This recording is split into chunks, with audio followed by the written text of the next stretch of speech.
وكل محدثة بدعة وكل بدعة ضلالة وكل ضلالة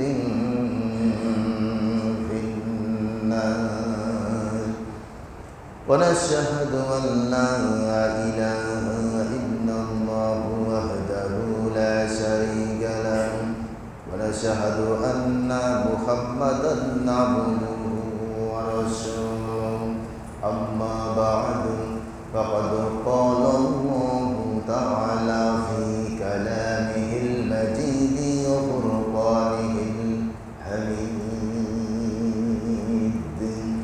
أعوذ بالله من الشيطان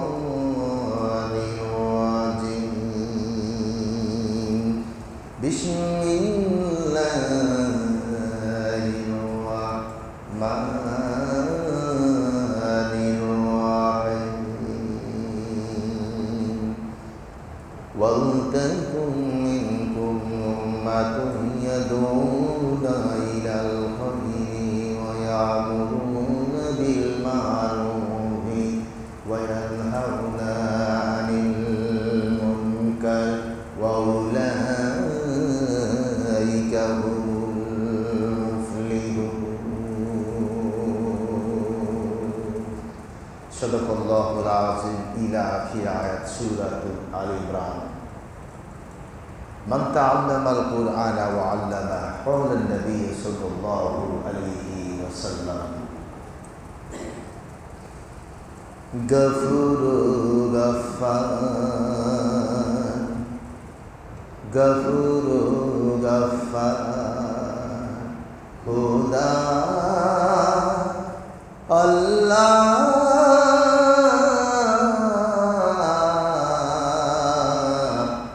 अल्लाह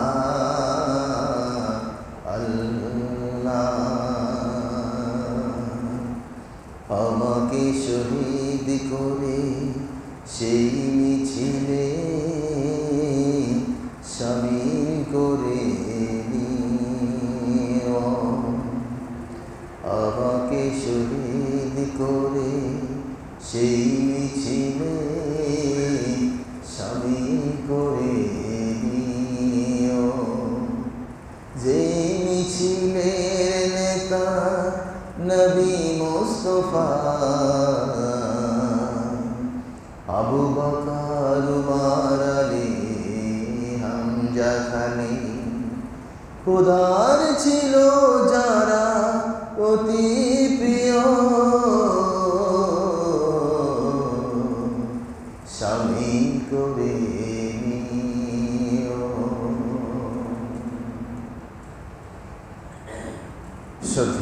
সম্মানিত মুসলিম গ্রাম এই নশ্বর পৃথিবীতে যারা দুনিয়া চাইল না, যারা পরকালকে চাইল, যারা দুনিয়ার ভোগ বিলাস, দুনিয়ার মায়া মহব্বতকে পিছনে রেখে স্রষ্টার সান্নিধ্যে জীবনকে উৎসর্গ করে দিল, পৃথিবীতে যাদের নাম নিশানা হারিয়ে গেল, আমরা তাদেরকে স্মরণে রাখলাম না। কিন্তু এই মহামানবদের মহাপুরস্কার ইনদা রাব্বিহিম ইরযুকুন, এই মহান এই মানবদের মহাপুরস্কার আল্লাহ তার দরবারে সংরক্ষিত রেখেছেন। আর ইনদাহু আজরুন আযীম, উত্তম পুরস্কার তাদের জন্য আল্লাহ পাক রেখে দিয়েছেন। আজকে বেঁচে আছি, বুঝতে পারি না, ব্যস্ততার মধ্যে দিন কেটে যায়, সময় বের করতে পারি না। কিন্তু মৃত্যুর সন্নিকটে চলে আসলে তখন বোঝা যাবে যে আমাদের জীবন থেকে যে সময়গুলি চলে যাচ্ছে, সময়ের মূল্য কত। যে সময়টি জীবন থেকে ফিরে যাচ্ছে, চলে যাচ্ছে, আর জীবনে ফিরে আসবে না। আমাদের শরীর দিন দিন ঝিমিয়ে পড়তেছে, শরীরের উন্মাদনা, শরীরের যৌবনের উন্মাত্রতা সবগুলি বিলীন হয়ে যাচ্ছে। কালের গর্ভে আমরা হারিয়ে যাচ্ছি, চুলদারি পেকে যাচ্ছে।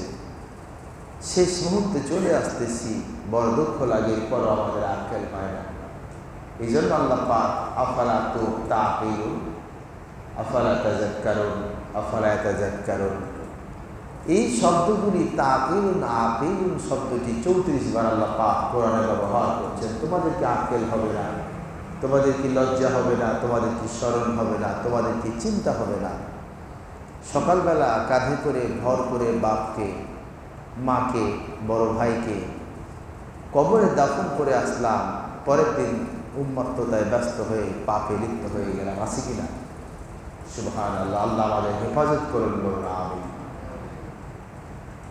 মুসলিম কিরাম, কথার প্রসঙ্গে আমরা গত দুটি জুমা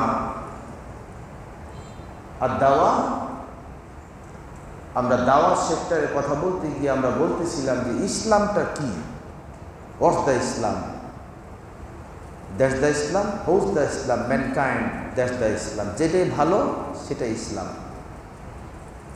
যেটা মানুষের জন্য সবচাইতে কল্যাণকর, সবচাইতে বিজ্ঞানসম্মত, সবচাইতে লজিস্টিক, অথেন্টিক, সবচাইতে বেশি জার্নালিস্ট, জাজমেন্টাল, সেটি হচ্ছে ইসলাম। তার কারণ ফেলাল খয়ের, ইসলাম মানবতার মানদণ্ডের উপর দাঁড়িয়ে আছে, কারো যুক্তির উপর ইসলাম দাঁড়িয়ে নাই।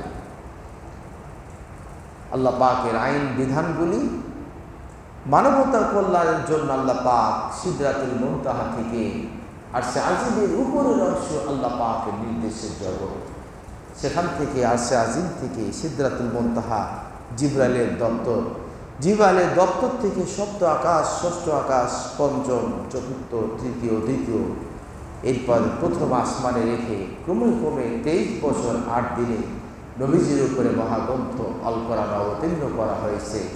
আর যেটিকে বেঁধে দেওয়া হয়েছে এটির কাটছাট করার কোনো ক্ষমতা নাই। ওই মহান রব্বুল আলামিন আমাদেরকে মুসলিম বলে জন্মগ্রহণ করেছেন, এই জন্য বলি আলহামদুলিল্লাহ। লক্ষ্য করি দুরূদ এবং তাসলিমাত বর্ষিত হোক মহান মানবতার প্রতি, যে আখিরি জামানার পয়গম্বর, জগৎবাসীর জন্য রাহমাত, সেই নবীর প্রতি দুরূদ আমরা সংক্ষেপে বলি আল্লাহুম্মা সাল্লি আলাইহি। মুসলিম ইকরাম, বিগত দুইটি জমা আমরা নবীজির জীবনের কথা বলতে গিয়ে বলতেছিলাম দাওয়াত। প্রত্যেক নবীর জীবনে 5টি অধ্যায় রয়েছে। নবীর জন্ম থেকে মৃত্যু, ইসলামের পূর্ণাঙ্গ প্রতিষ্ঠা, নবীর জীবনটিকে 5টি দফায় ভাগ করা হয়েছে। মনে আছে আপনাদের, আমি 2 জুমায় বলেছি যে প্রথম দফার নাম হচ্ছে দাওয়াত।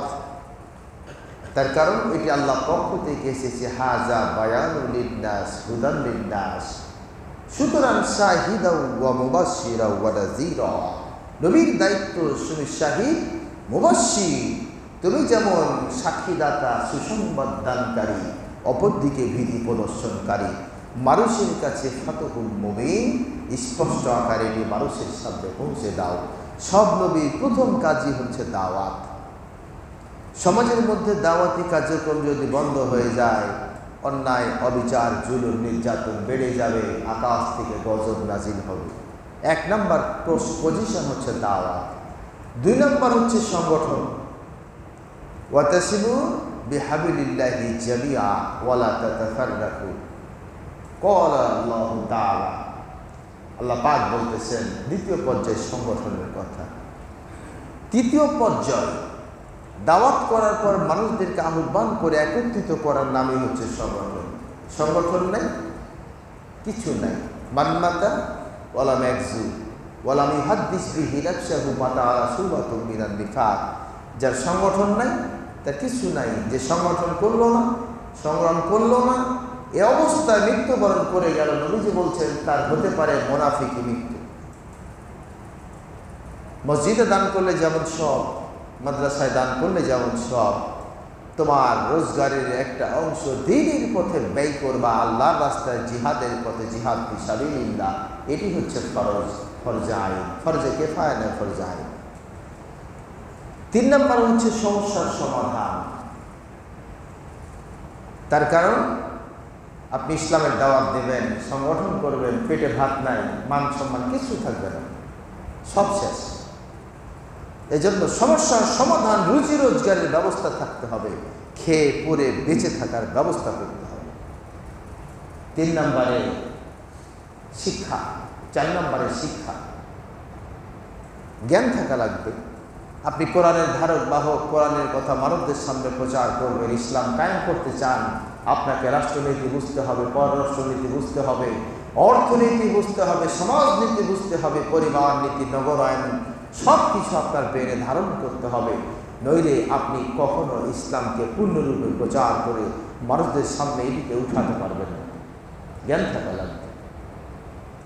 এই 4টি শর্ত যখন পূরণ হবে, তখন 5ম শর্ত আপনার নাম্বারে এসে বর্তাবে, সেটির নাম হচ্ছে জিহাদ ফি সাবিলিল্লাহ। কতিল, প্রয়োজনে সশস্ত্র জিহাদ হতে পারে। 4টি শর্ত পূরণ না করে কোনো মানুষ যদি বোমা আর অস্ত্র হাতে নিয়ে রাষ্ট্রকে গুড়াইয়া দেওয়া ক্ষমতা হাতে নিব, it's not permission at the Islam এটি কখনো পারমিশন করে না। It's the revoke at first time, এটা বাতিল। 4টি শর্ত পূরণ হওয়ার পরেই আপনি শুধু পারেন 5ম নাম্বারে যেতে। আমরা বিগত 2টি সময় দাওয়াত নিয়ে কথা বলতেছিলাম। আপনি যদি কোরআন বুঝতে চান, কোরআনের ব্যাখ্যা, বিশ্লেষণ, ভাবধারা আসলে যদি বুঝতে চান, যেটা আমি বুঝবো, তাহলে যতই আপনি কোরআন অধ্যয়ন করেন, জিহ্বার আগায় ঠোঁটস্থ করে গট গট গট গট করে যতই তেলাওয়াত করেন, আপনি জীবনে বুঝতে পারবেন না। সারা জীবন আপনি যদি অর্থ পড়তে থাকেন, আপনি কোরআন বুঝতে পারবেন না। কোরআন বুঝার সত্য হচ্ছে নবীর জীবনীকে আপনাকে বুঝতে হবে পুরোপুরি। নবীর জীবন যখন আপনার মাথায় ঢুকে যাবে, তখন কোরআনের আয়াত আর এখন বাস্তব প্রেক্ষাপট এবং এই আয়াতটি যখন নাজিল হয়েছে সেই সময়ের প্রেক্ষাপট, 3টা জিনিস যখন একত্রিত করবেন, আল্লাহ পাক আপনার বুকের ভিতরে কোরআনের ব্যাখ্যায় গেঁথে দিবেন। বলেন আলহামদুলিল্লাহ। ওয়ালতাকুম মিনকুম উম্মাতুন ইয়াদউনা ইলাল খায়রি ওয়া ইয়ামুরুনা বিল মা'রুফি ওয়া ইয়ানহাউনা আনিল মুনকার ওয়া উলাইকা হুমুল মুফলিহুন। সূরা আল ইমরান 104 নম্বর। ইমরান পরিবারকে বলা হয় সূরাতুল আল ইমরান। আল্লাহ রাব্বুল আলামিন পৃথিবীর সব নবীকে এজেন্ডা দিলেন, প্রথম কাজ দাওয়াত। ওয়া মা আরসালনাকা মির রাসূলিন ইল্লা বিলিসানি কওমিহি লিয়ুবাইয়িনা লাহুম। আল্লাহ রাব্বুল আলামিন সব নবীদেরকে তাদের স্বজাতীয় ভাষায় নবী করে, ভাষায় জ্ঞানী করে আল্লাহ পাক তার বাণীকে স্পষ্ট রূপে প্রচার করে দেওয়ার জন্য পাঠাইছেন। সুতরাং আল্লাহ পাক বলছেন, তোমাদের মধ্যে এমন একটা দল থাকবে, এমন একটা গোষ্ঠী থাকবে, যারা মানুষদেরকে আল্লাহর দিকে আহ্বান করবে, ভালো কাজের দিকে আহ্বান করবে, আর অন্যায় থেকে বিরত রাখবে, অন্যায়ের প্রতিবাদ প্রতিরোধ করবে। ওয়াউলাইকা হুমুল মুফলিহুন। আর আল্লাহ পাক বলছেন, এই কাজটি যারা আঞ্জাম দেবে, কাজটি যারা করবে, এরাই হচ্ছে এই সফলতার শীর্ষে সফল দল। এর উপর ভিত্তি করে যারা চলবে তারাই সফল। আচ্ছা কন্ত, এর উপর দাঁড়াতে গেলে শুধু আলেম হওয়া লাগবে না। আপনি ব্যবসা করেন, আপনার জায়গা থেকে ইসলামের পক্ষে আপনি আপনার কথা বলতেছেন, আপনার সামর্থ্য যে মানুষকে বলতেছেন, এটি হচ্ছে পক্ষে। সুতরাং আলেম হওয়ার শর্ত নয়, শর্ত হচ্ছে কাজের উপরে থাকা। মহাপণ্ডিত, বিশাল ইলমের অধিকারী, এরপরে দেখবেন যে শিরকিয়াতের গন্ধ ইহুদিবাদ চক্রান্তের সঙ্গে জড়িত আছে কিনা। কোন যুগে যুগে কালে কালে, শুধু এখন না, সে রাসূলের জামানায় এবং পরবর্তী থেকে কিয়ামত পর্যন্ত থাকবে এক শ্রেণী আলেম ইহুদি খ্রিস্টানদের পক্ষ নিয়ে মুসলমানদের বিপক্ষে কাজ করেছে, করছে এবং কিয়ামত পর্যন্ত করতে থাকবে। আল্লাহ আমাদের হেফাজত করুন। وَتَمَّتْ كَلِمَاتُ رَبِّكَ صِدْقًا وَعَدْلًا لَا مُبَدِّلَ لِكَلِمَاتِهِ وَهُوَ السَّمِيعُ الْعَلِيمُ।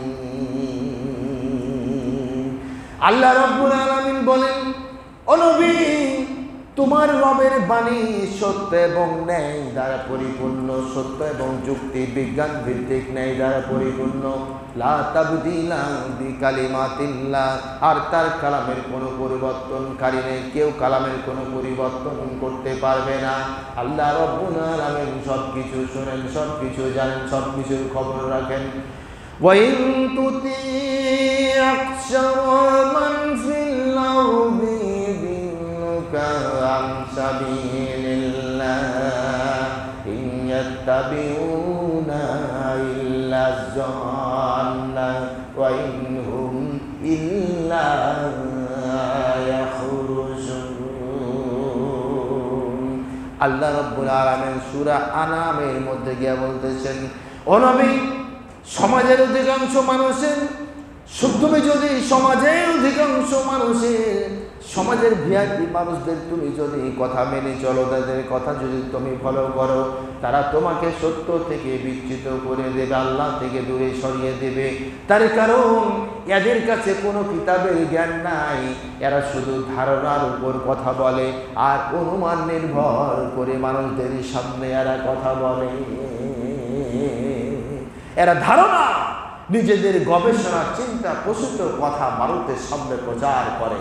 সুতরাং আপনি যদি ওদের খপ্পরে পড়েন, ওরা আপনাকে ইসলাম থেকে দূরে সরিয়ে দেবে। আপনি এক একজন মানুষের সঙ্গে মিশবেন, এক একটা তাদের চিন্তা ভাবনা। আপনি বড় বড় রাজনীতিবিদদের সঙ্গে যখন মিশবেন, সে যদি কোরআনের জ্ঞান না রাখে, তার চিন্তা ভাবনার সঙ্গে আপনি যদি শেয়ার করেন, আপনি তার মতো হয়ে যাবেন, ইসলাম থেকে দূরে সরে যাবেন। এই জন্য আল্লাহ পাক নবীকে কড়া নির্দেশ দিচ্ছেন,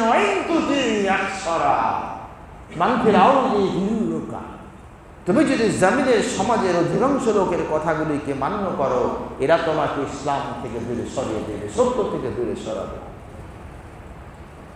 ওয়াকুল জাআল হক ওয়া যাহাকাল বাতিল ইন্নাল বাতিলা কানা যাহুকা। সত্য এসে গেছে, মিথ্যা বিতাড়িত হয়েছে, আর মিথ্যা বিতাড়িত হবার জন্য মিথ্যা চিরস্থায়ী হতে পারে না। যদিও তাদের শক্তি বড় মনে হয়, আসলে তাদের শক্তি বড় না। আল্লাহ পাক বলতেছে ওটা মিথ্যা, ওটা ফু দিয়ে উড়ে চলে যাবে, ওটা মিথ্যা। দূর থেকে মনে হয় অনেক বড় শক্তি, কিন্তু আসলে শক্তিটা খুবই নগণ্য শক্তি, তাদের কিছুই নাই। প্রয়োজন সমন্বিত প্রোগ্রাম। আল্লাহর নবী যখন দ্বীনের দাওয়াত দিবেন, কোরআন যখন নাজিল হয়ে গেল, 3 বছর ধরে নবীজি গোপনে গোপনে দারে আরকামের মধ্যে নবীজি দ্বীনের দাওয়াত প্রচার করতেন। সেই পাহাড়ের পাদদেশ, আবু কুবাইস পাহাড়ের পাদদেশে দারে আরকামের মধ্যে আল্লাহ নবীজি তালহার বাড়িতে দাওয়াত দিতেন। আর আবু কুবাইস পাহাড় বরকতের পাহাড়। আল্লাহ রাব্বুল আলামিন যখন জিবরাইলকে আকাশ থেকে জমিনের বুকে পাঠাতেন, হযরত জিবরাইল আবু কুবাইস পাহাড়ে অবতীর্ণ হয়ে নবীজির রওজা, নবীজির হুজরা মুবারকে প্রবেশ করতেন। আবু কুবাইস হচ্ছে আল্লাহ পাকের রহমতের পাহাড়। ওখানে ব্যক্তি যেই থাকবে, তার প্রতি আল্লাহর কোনো গজব কখন হবে না, সে নিরাপদ।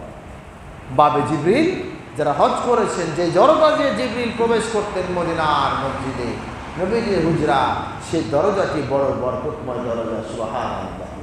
এগুলো আমাদের চিনার ব্যাপার, বুঝার আছে, বুঝা। তার কারণ জিবরাইলের পদার্পণ জামিনের যেখানে ঘটে যায়, ওই জায়গা আল্লাহর গজব থেকে মুক্ত হয়ে যায়। সুবহানাল্লাহ। আল্লাহ রাব্বুল আলামিন বললেন, যখন নবীর প্রতি আদেশ হয়ে গেল, তুমি দাওয়াত প্রচার করে দাও, দ্বীনের দাওয়াত মানুষদের সামনে বলো। আল্লাহর নবী একদিন সকালবেলা আবু কুবাইস সাফা পাহাড়ের উপরে দাঁড়ায় গেলেন। নবীজি সকালবেলা ইয়া সাবা বলে ডাক দিলেন। তখনকার আরব সমাজে ওই সাফা পাহাড়ে উঠে কেউ যদি ইয়া সাবা বলে ডাক দিত, এর মানে বোঝা যাইত কোনো বিপজ্জনক পরিস্থিতি।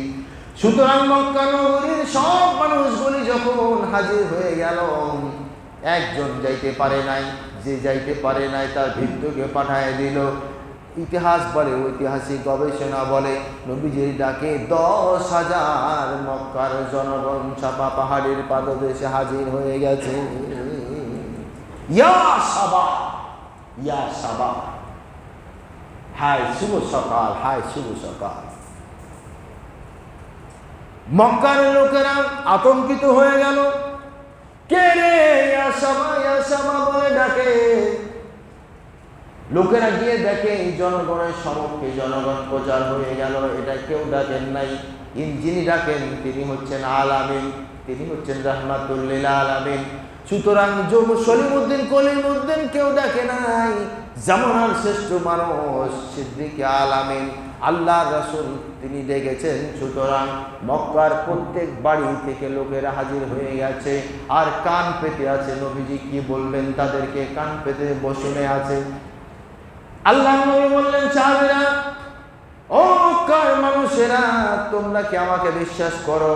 তারা বলল, আমরা আপনাকে বিশ্বাস করি। আপনি জীবনে মিথ্যা কথা বলেন নাই, ধোঁকাবাজিও করেন নাই।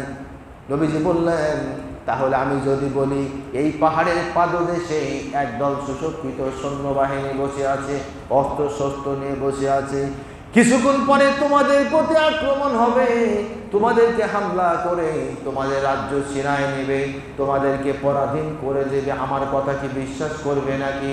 10,000 মক্কার মানুষেরা জবাব দিল, আপনি আলামিন, আপনি জীবনে মিথ্যা কথা বলেন নাই, সুতরাং আপনি যেটা বলেছেন সেটা সত্য, আমরা মেনে নিলাম।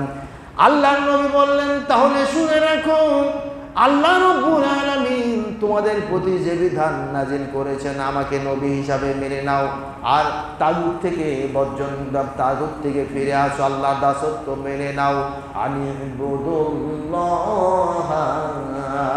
ওয়াজতানিবুত তাগুত, তোমরা তাগুতকে বর্জন করো, এক আল্লাহর দাসত্ব মেনে নাও। আর যদি তুমি এক আল্লাহর দাসত্ব মেনে না নাও, আমি রাসূলকে যদি মেনে না নাও, তাহলে পশ্চিম দিগন্ত থেকে, পাহাড়ের পাদদেশ থেকে তোমাদের প্রতি গজব নেমে আসবে, তোমরা নিশ্চিহ্ন হয়ে যাবে। ক্বালু লা ইলাহা তুফলিহুন, আমাকে রাসূল হিসাবে মানো, আল্লাহর দাসত্ব স্বীকার করো। নবীজি একা দাঁড়িয়ে গিয়ে প্রচার করে দিলেন। এটি কি চারটিখানি কথা? দাওয়াত সেন্টার। আপনি যখন হকের দাওয়াত মানুষদের প্রতি দেবেন, তখন আপনার প্রতি নেমে আসবে নির্যাতন। ওরাও দাওয়াত দেয়, আমরাও দাওয়াত দেই, কিন্তু আমাদের দাওয়াত দিলে ওদের গা জ্বলে কেন? আর ওরা যখন দাওয়াত দেয় ওদের প্রতি ওদের গা জ্বলে না, তার কারণটা কি? তাই তো যে কুতুবউদ্দিনকে যখন ফাঁসির মঞ্চে উঠানো হয়েছিল, তখন যে গানটা রচনা হয়েছিল, ওই গান আছে না একটা ইসলামী সঙ্গীত, এক কালেমায় রুটি রুজিয়া, এক কালেমায় ফাঁসি, বিশাল। কুতুবীকে যখন ইমাম কুতুবী তাফসীরে কুতুবীর রচয়িতা, তিনি ছিলেন জর্ডান বিশ্ববিদ্যালয়ের প্রফেসর। তিনি যখন তাফসীরে কুতুবী রচনা করলেন এবং দিনের দাওয়াত মানুষদের সামনে তুলে ধরলেন, তাকে যখন বন্দী করা হলো, এরপরে ফাঁসির মঞ্চে যখন উঠায় দেওয়া হলো, ইমাম কুতুবী জেলখানার একটা কোর্ট আছে, ফাঁসিতে ঝুলানোর আগে ইমামের জেলখানার জেলার যে নিযুক্ত ইমাম সে আসে আর তাকে কালেমা পড়ায়, গোসল দিয়ে কালেমা পড়ায় তাকে মুসলমান বানায়, ঠিক কিনা কোন? ইমাম সাহেব এসে বলে, কুতুবী তোমার তো 10টার সময় ফাঁসি হবে, গোসল ছেড়ে এসে তুমি কালেমা পড়ে মুসলমান হয়ে যাও, তওবা ইস্তেগফার করো। কুতুবী বললেন, রে ইমাম, তুমি আমাকে কালেমা শেখাতে এসেছো, তুমি আমাকে কালেমা শেখাতে এসো না, তার কারণ তুমি যে কালেমা বলবে ওই কালেমার অর্থ আর আমার কালেমার অর্থ এক নয়। তোমার কালেমা তোমাকে রাষ্ট্রীয় ক্ষমতা দিয়েছে, তোমার কালেমা তোমাকে রাষ্ট্রের ঝোল তরকারি দিয়েছে, তোমার কালেমা তোমাকে রাষ্ট্রের পাওয়ার দিয়েছে, রাষ্ট্রের পদ দিয়েছে, আর ওই কালেমা প্রচার কারণে আমি কুতুবী আমাকে ফাঁসির মঞ্চে উঠানো হয়েছে।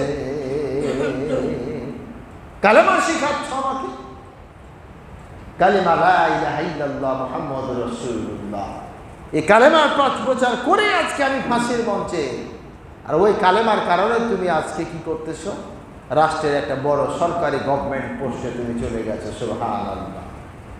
ইসলামী দাওয়াত, আজকে সমাজের মধ্যে দাওয়াতি সেন্টার আমাদের নাই।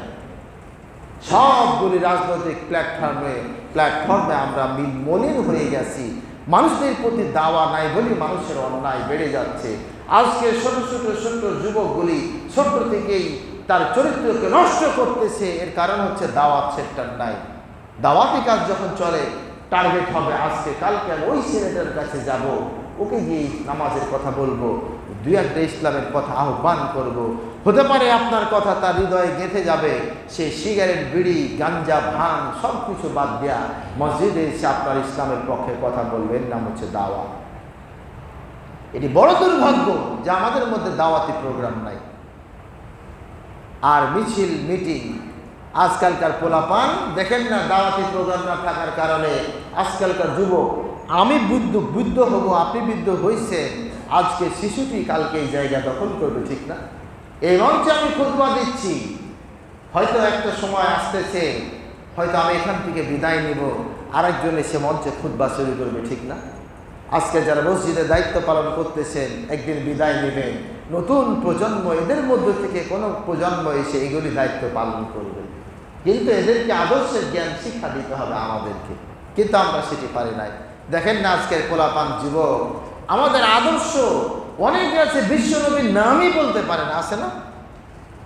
আমাদের নবীর নাম কি জানে না, বাকি দূরে গেলাম, নবীর আরো কিছু খবর সেগুলিতে দূরে গেলাম, নামটা পর্যন্ত জানা না, এমনও পোলাপান তৈরি হয়েছে। আর এরা আবার এদের আদর্শ কারা?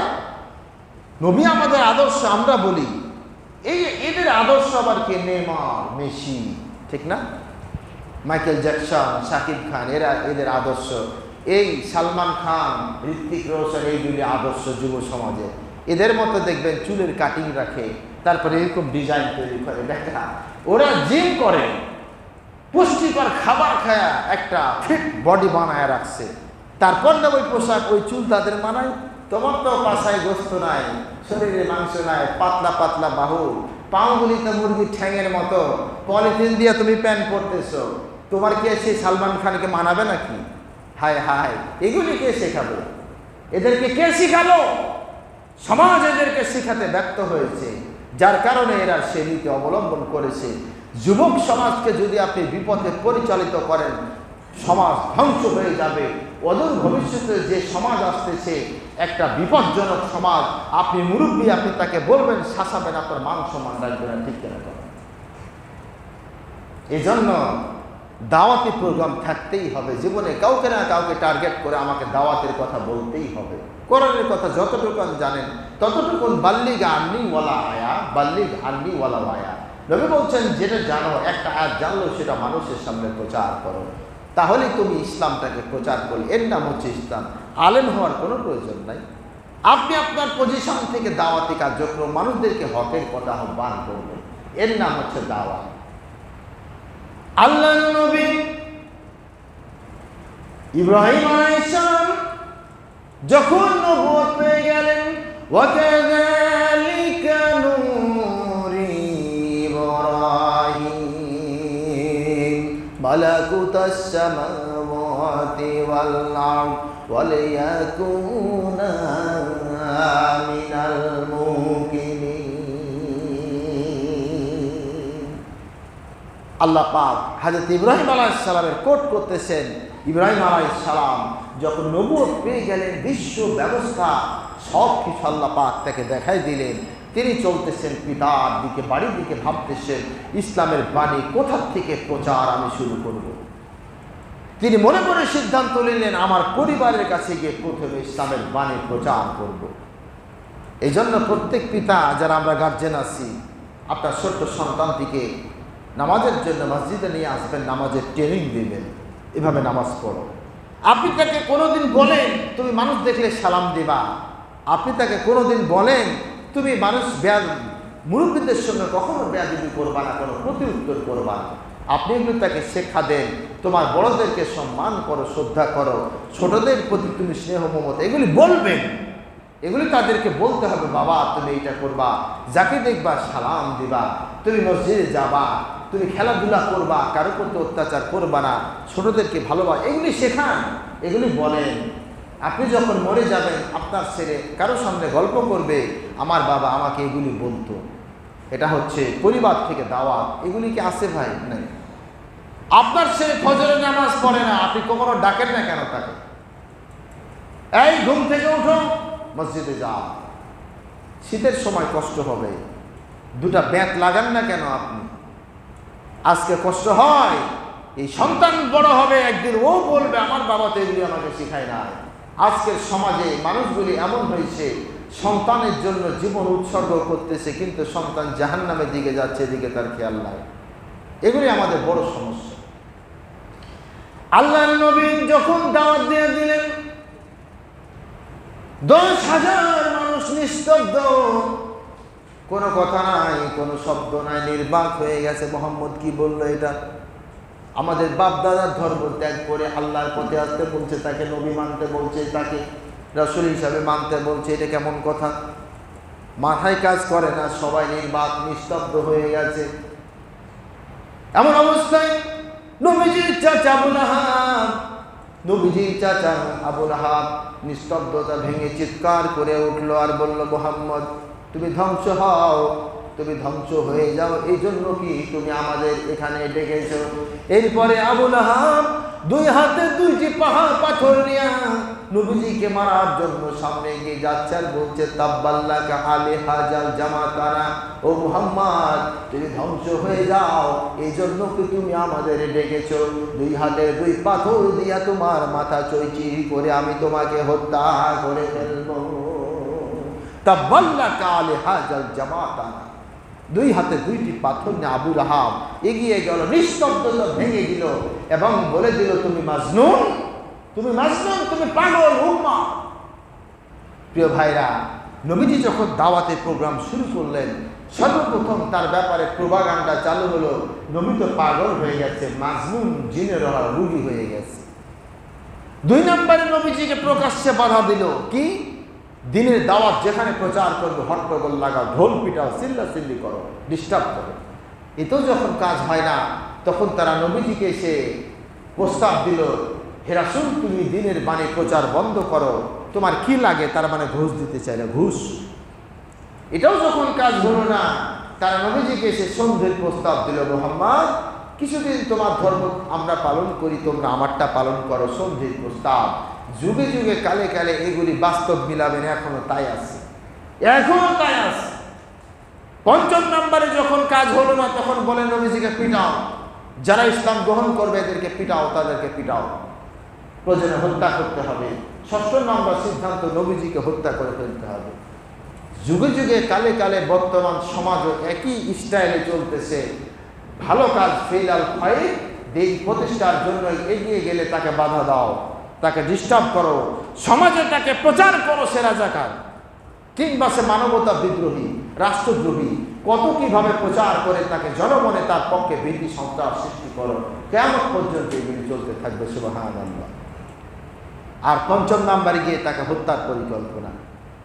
দাওয়াতি প্রোগ্রাম নবীজির 5টা দফা নিয়ে আলোচনা আরো করতে থাকবে ইনশাআল্লাহ। সময় শেষের দিকে আসতেছে, 2-1টা কথা আরো বলতে পারি। আল্লাহর নবী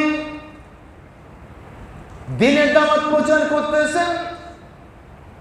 সালমান ফারসি রাদিয়াল্লাহু তাআলা আনহু তিনি এসেছেন, সুদূর পারস্য থেকে এসেছেন। সালমান ফারসি যে 250 বছর পৃথিবীর বুকে বেঁচে ছিলেন, সালমান ফারসি রাদিয়াল্লাহু তাআলা আনহু নবীজির দর্শনে আসেন, দরবারে আসেন, কিন্তু দিনের প্রোগ্রাম করতে পারেন না, যুদ্ধে যাইতে পারে না। এই জন্য সালমান ফারসি রাদিয়াল্লাহু তাআলা আনহু বদরের যুদ্ধ, হুদের যুদ্ধে যেতে পারেন নাই। তার কারণ তিনি একজনের গোলাম ছিলেন। কিভাবে তাকে মুক্ত করে আনা যায়, সমস্যার সমাধান করতেছেন আল্লাহর নবী। সালমান ফারসিকে ডেকে বললেন, সালমান ফারসি রে, তুমি তোমার মনিবের সঙ্গে চুক্তি করো, কন্ট্যাক্ট করে নাও, কি করলে তোমার মনিব তোমাকে মুক্ত করে দিবে, গোলাম থেকে আজাদ করে দিবে। হযরত সালমান ফারসি তার মনিবের সঙ্গে কন্ট্যাক্ট করলো। তার মনিব ইহুদি, তিনি ছিলেন ইহুদি। তিনি সিদ্ধান্ত দিলেন, তুমি যদি 300 খেজুর গাছ আমাকে রোপণ করে দিতে পারো, আর যদি এই বছরই খেজুরের ফলন আসে, আমি তোমাকে মুক্ত করে দেব। হযরত সালমান ফারসি নবীজির দরবারে এসে বসে আছেন। একজন 18 বছরের বালক যুবক নবীজির শরীরে ঘেঁষা দেয়, নবীকে টাচ করে। নবীজি বসে আছেন, নবীজি বুঝে গেলেন যুবক কাহিনী কি, ব্যাপারটা কি। নবীজি বুঝে গেছেন আল্লাহ নবীর পিঠের মধ্যে, পিঠ মোবারক একটা মোহরে নবুয়তের একটা চিহ্ন আছে, একটা গোস্তখণ্ড, এবং গোস্তখণ্ডের উপরে কিছু চুল ছিল। সিরাতে হালাবিয়ার মধ্যে ঘটনাটি লেখা হয়েছে। আল্লাহর নবী বুঝলেন, এরপরে যুবককে বললেন, যুবক তুমি আসো, আমার পিঠ মোবারক তুমি মাসে করে দাও, মেসেজ করে দাও। নবীজি হিকমত অবলম্বন করলেন যাতে করে মোহরে নবুয়তটি দেখতে পারে। তার কারণ সালমান ফার্সি যখন বুহাইরা এবং আম্মারা পাদ্রীর কাছ থেকে ফিরে আসলো, তিনি বললেন একজন যিনি হবেন সে জামানার পয়গম্বর, আরবের পাথরময় এলাকায় যার জন্ম হবে এবং খেজুর বৃক্ষের বাগানে তিনি চলে যাবেন অর্থাৎ মদিনায়, এবং তার পিঠে একটা নবুয়ত মোহরে নবুয়ত থাকবে, যেদিকে বুঝবে আল্লাহর নবী। নবীজি পিঠের থেকে চাদর সরাই দিলেন। এইবার ওই সাহাবী 18 বছরের জাবে আব্দুল্লাহ তিনি নবীজির শরীরে মেসেজ করে যখন তিনি মোহরে নবুয়ত দেখলেন, সালমান ফার্সি দেখেছেন। আল্লাহ নবী বললেন, যুবক তুমি কাছে আসো। আল্লাহ নবী এবার সেই যুবকের মুখমণ্ডলে তার হাতটা বুলায় দিলেন। যুবক ইসলাম গ্রহণ করল, কালেমা পড়তে তিনি বললেন, নবী গো আমার আর বুঝতে বাকি রইল না। সালমান ফার্সি সহ তিনি বললেন, আমাকে মুসলমান করে নাই। নবীজি বললেন, পড়ো লা ইলাহা ইল্লাল্লাহু মুহাম্মাদুর রাসূলুল্লাহ। যুবক মুসলমান হয়ে গেছে, সালমান ফার্সি মুসলমান হয়ে গেছে। সিরাতে হালাবিয়ার মধ্যে ঘটনার বিবরণ লেখা হয়। আল্লাহ নবী যুবককে ডেকে তার হাত মোবারক শরীরে তিনি মাসহ করলেন। যুবকের মুখমণ্ডল এবং মাথার পুরো অংশে নবীজি দুহাত বুলায় দিলেন। আল্লাহ নবী দুনিয়া থেকে বিদায় হয়ে গেছেন। সাহাবীরা বলেন, এই আব্দুল্লাহ জায়েদ আব্দুল্লাহ 100 বছর বেঁচে ছিল। নবীজির ইন্তিকালের 100 বছর পর্যন্ত বেঁচে ছিলেন। কিন্তু এই জায়েদ আব্দুল্লাহর মৃত্যুর 100 বছর পরেও তিনি যখন 100 বছরে তার যখন মৃত্যু এসে যায়, তখন পর্যন্ত তার চেহারাটা ওই 18 বছরের বালক ছিল। সুবহানাল্লাহি ওয়া বিহামদিহি সুবহানাল্লাহিল আযীম। নবীর দাওয়াত প্রচার করতে গিয়ে এটা একটা মুজিজা। উনি আল্লাহর রহমান, দাওয়াতি কাজ করতে গিয়ে এক একজনের উপরে এক একটা মুজিজা, যাতে করে ইসলামের প্রতি আকৃষ্ট হয়ে যায়। সালমান ফার্সি বললেন, নবী গো আমার গরিব আমাকে মুক্ত করে দেবে, কিন্তু শর্ত হলো 300 খেজুর গাছ রোপণ করতে হবে, এবছরই ফলন আসতে হবে। এটা কি করে সম্ভব? একটা খেজুরের বৃক্ষ রোপণ করবে, এই বছরই ফল আসবে, এটা কখনো হয় নাকি? আল্লাহ নবী বললেন, সাহাবীরা তোমাদের কাছে কি আর কার কাছে কয়টা খেজুর গাছ হয়? আমার কাছে 300 খেজুর গাছ নিয়ে আসো। সাহাবীরা 1টা 10টা 5টা 20টা যার যে সামর্থ্য নবীজির সামনে 300 খেজুর গাছ রোপণ করলেন, খেজুর গাছ নিয়ে আসলেন। আল্লাহ নবী বললেন, সালমান ফার্সি তুমি খেজুর বৃক্ষের জন্য 300টি গর্ত খনন করো। আর হাজরতে ওমর, হাজরতে আবু বকর, হাজরতে উসমান, হাজরতে আলী, তালহা, জুবাইর এদেরকে বললেন, তোমরা কাঁধে বহন করে খেজুরের গাছ সেই জমিনে নিয়ে চলো। তারা খেজুরের গাছ নিয়ে আসেন। আল্লাহ নবী একটা একটা করে খেজুরের গাছ জমিনের বুকে রোপণ করতেছেন। খেজুরের গাছ রোপণ হয়ে গেল। আল্লাহর রহমত বৃষ্টি বর্ষণ হয়ে গেছে। এ বছরই খেজুরের ফলন চলে আসলো, কিন্তু একটা খেজুরের ফলন হয় নাই। 299 গাছে ফল ধরে গেছে। নবীজি বললেন, কাছে এসে বললেন, সালমান ফার্সি তুমি কি মুক্ত হয়েছো নাকি? সালমান ফার্সি বলে, ইয়া রাসূলুল্লাহ 299টা খেজুর গাছে ফলন ধরেছে, কিন্তু একটা খেজুর গাছে এখনো তো ফল আসে নাই। নবীজি সেই বাগানে চলে গেলেন, বললেন, এই খেজুর গাছ কে রোপণ করেছো? হযরত ওমর বললেন, নবী গো ওই সময় খেজুর গাছটা আমি রোপণ করেছিলাম। আল্লাহ নবী বললেন, খেজুর গাছটি আবার উঠায় নাও। এরপরে খেজুর গাছ উঠায় না হলো। এরপরে নবীজি আবার নিজ হাতে খেজুর গাছটি রোপণ করে দিলেন। পরে আকাশে বৃষ্টি হয়ে গেছে, পরে পরে খেজুর গাছের ফল ধরেছে। লাকাদ আরসালনা রুসুলানা বিল বাইয়িনাতি ওয়া আনজালনা মাআহুমুল কিতাবা ওয়াল মিজানা লিয়াকুমান নাসু বিল কিসত। প্রিয় ভাইরা, দাওয়াতের কথা বলতে গিয়ে আমরা সমস্যার সমাধান 3 নাম্বার প্রোগ্রামে আমরা চলে যাচ্ছি। ইনশাআল্লাহ 5টি বিষয় আমরা কথা বলে আমরা ক্লিয়ার করব। দাওয়াত, সংগঠন, প্রশিক্ষণ, জ্ঞান এবং চূড়ান্ত পর্যায়ে জিহাদ, এই 5টি বিষয় আমাদের মধ্যে যখন কাজ করবে তখন বুঝবেন যে ইসলামটা কারে কয়। আল্লাহ আমাদের বোঝার তৌফিক দান করুন, বলুন আমিন। ওয়াখির দাওয়ানা আলহামদুলিল্লাহি রাব্বিল আলামিন। ইন্নাল্লাহা ইয়া'মুরু বিল আদলি ওয়াল ইহসান ওয়া